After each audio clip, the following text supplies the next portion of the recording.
Kanina umaga-umaga pa po ang inyong lingkod ay naligo na po dahil ayaw po niya na masunog ang kanyang balat dahil medyo sunog na po ang itsura kaya ayaw niya pang madagdagan. So balit ang aking makasama dahil sila ay puting-puti, namumuti talaga yung kanilang katawan. Tingnan niyo po, no? Kaya sila doon. So maganda maligo, no? Pero alam mo, delikado, baka ang dagat pag walang lifeguard, huwag kayo magtiwala kasi baka mayroong mga kantilado, no? Kaya ingat po, ingat.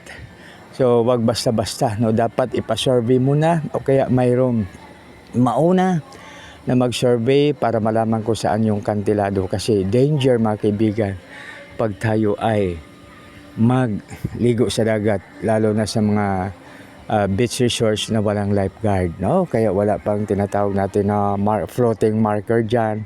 Kung mayroon, wala pong problema. So dito maraming mga dragonfly, no? Na nagpa-fly sila, no? Yan, dragonfly po yan, mga kaibigan, no? So sila ay nagpa-fly, kaya pala tinatawag silang dragonfly. Maganda umaga, isang maganda, mapagpala, mapagbiyaya at makadiyos po na umaga sa bawat isa. God bless you all at Merry Christmas sa bawat isa.